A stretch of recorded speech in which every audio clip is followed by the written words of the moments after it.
Bonjour à tous, on se retrouve pour une nouvelle vidéo de review de l'HP Omen 15. La semaine dernière, on avait pu tester le Acer VX15.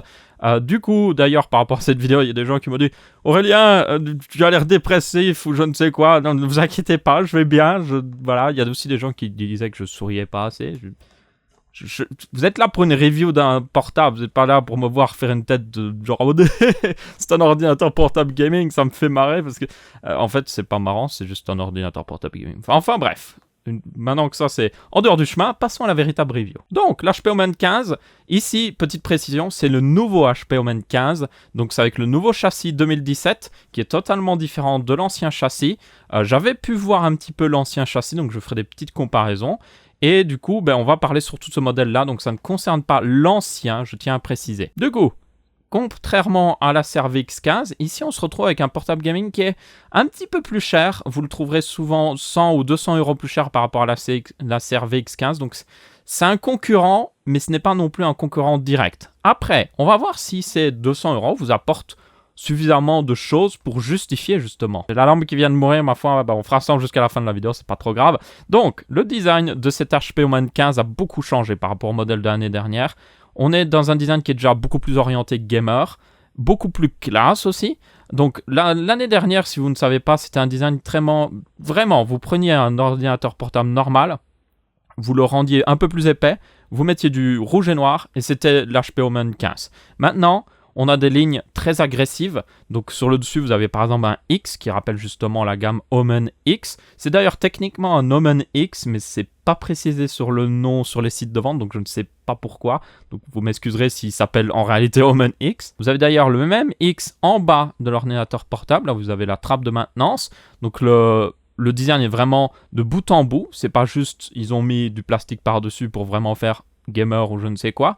D'ailleurs, la finition est un peu fibre de carbone, un petit peu très peu de rouge au final. Il y a des petites bandes rouges par-ci par-là, mais je dirais qu'en fait, pour un ordinateur portable gamer, c'est assez raisonnable et assez classe en fait. Toutefois, ça reste du plastique, donc voilà, il faut tenir compte de ça.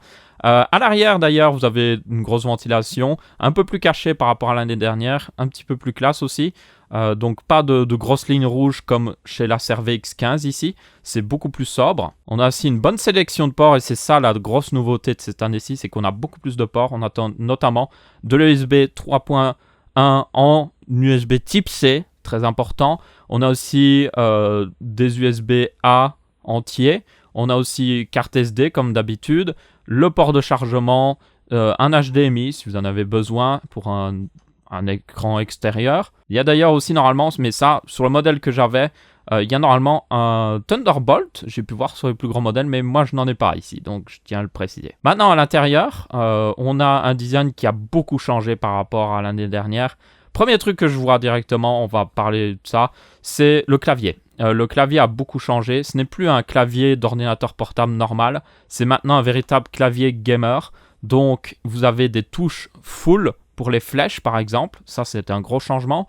Vous avez aussi toujours et encore le rétroéclairage rouge, mais petit changement complètement incompréhensible, les touches ZQSD, voilà j'allais dire WASD, sont rétroéclairées blanc. Donc c'est-à-dire que les touches faites pour jouer ne sont pas en rouge, et les touches faites pour taper, donc non pour jouer, sont en rouge.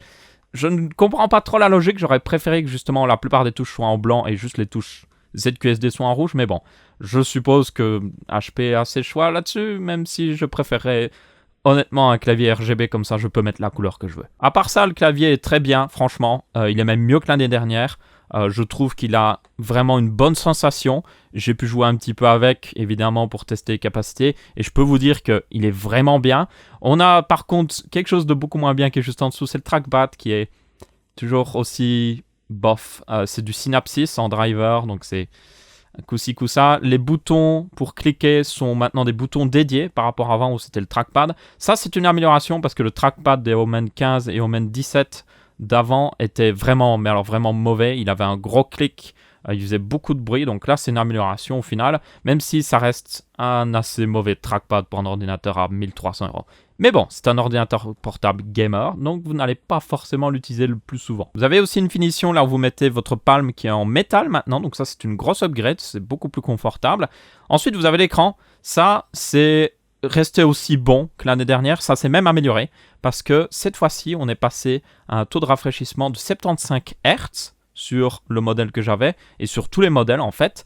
Vous avez aussi un modèle, il me semble, la version 17 pouces justement, un modèle qui va jusqu'à 120 Hz si je me souviens bien, mais c'est dans les vraiment beaucoup plus chers, donc je n'en parle pas trop. Mais là, 75 Hz, c'est génial, franchement.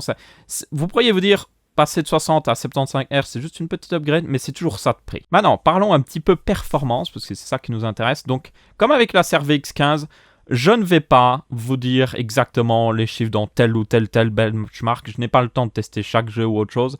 Le truc, c'est que c'est une GTX 1050 Ti dans le modèle que j'avais, avec le même d'ailleurs processeur que le VX15, donc c'est exactement la même configuration. Vous avez un i7 7700HQ. C'est la norme pour des portables à cette gamme de prix. Ils ont exactement la même configuration. Vous avez aussi un SSD 256 Go. Et j'avais aussi également, il me semble 12 ou 16 Go de RAM, je ne sais plus exactement, mais dès qu'on a atteint 12, c'est déjà confortable, donc c'est ce qui compte. Vous avez aussi des modèles qui commencent avec évidemment 8 Go de RAM et aussi des modèles qui commencent à 128 Go de SSD. Et le plus bas des modèles a une GTX 1050. Maintenant, est-ce que le châssis, le nouveau châssis surtout, de cet HP Omen 15 déjà corrige les anciens problèmes?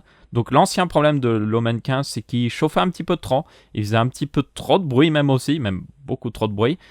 Est-ce que ça a été corrigé? Eh bien, le bruit a été en partie corrigé, je dois bien l'avouer. Le portable est beaucoup plus silencieux, surtout en charge. Toutefois, quand vous êtes sur Windows, je pense qu'ils ont encore un petit problème, c'est que la courbe de ventilateur est trop agressive. Ça veut dire que même quand vous allez juste lancer quelque chose d'un petit peu trop lourd, mais qui prend juste 5 secondes le processeur, le ventilateur va monter d'un coup de manière irraisonnable et faire beaucoup de bruit. Donc vous avez vraiment le ventilateur qui fait qui est assez problématique franchement. Je préfère un ordinateur qui reste toujours à la même vitesse, mais c'est une vitesse un peu plus haute, qu'un ordinateur qui va juste changer tout le temps.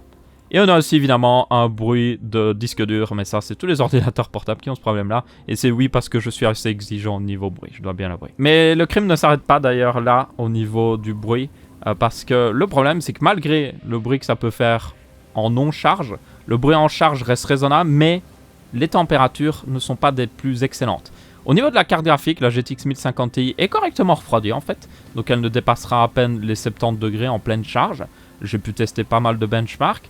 Par contre, si vous allez avec le CPU, pour utiliser le CPU au maximum, c'est là que vous allez avoir un gros problème. Contrairement à la CRVX 15, le CPU atteint très facilement les 89 degrés et vous avez littéralement le CPU qui va réduire ses performances afin de conserver ses vitesses, et ça c'est un énorme problème.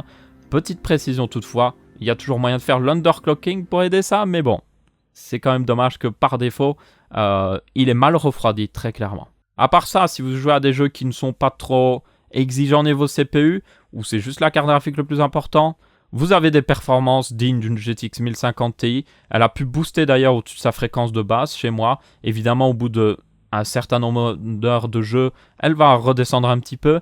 Mais on avait des très bonnes performances en jeu, donc ça c'est un bon point positif. Vous avez d'ailleurs également, je ne l'ai pas précisé, mais un design en GTX 1060 Max-Q. Donc ça c'est très intéressant. Donc si vous voulez un petit peu plus de performance, ça devrait vous aider. Toutefois, ça coûte beaucoup plus cher. Et c'est là qu'on va du coup en arriver à la conclusion, c'est est-ce qu'il vaut vraiment la peine? Et le problème que j'ai avec ce HP Omen 15, c'est que le châssis est beaucoup mieux qu'avant. Le clavier est beaucoup mieux qu'avant, même s'il pourrait être rétroéclairé RGB. Le trackpad pourrait un petit peu mieux. Les performances sont très bonnes, sauf au niveau du CPU qui a un petit peu du mal niveau température. Mais le plus gros problème, c'est qu'il est vendu, comme je vous ai dit, 100 à 200, voire même plus, euros plus cher que la CRVX 15.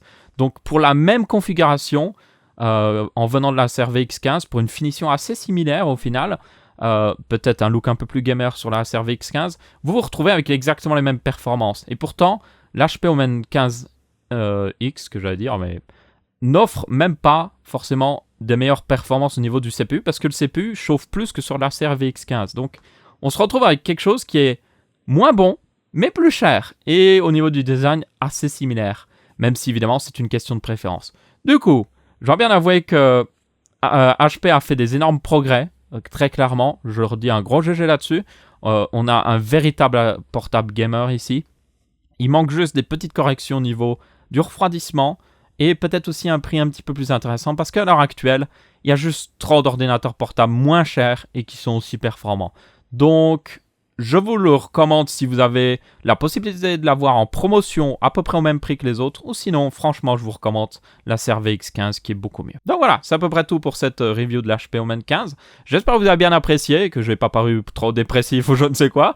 N'hésitez pas à laisser votre avis, que ce soit en pouce bleu, pouce rouge, en commentaire. On se retrouve pour une prochaine semaine pour d'autres reviews. Et je vous dis salut à tous.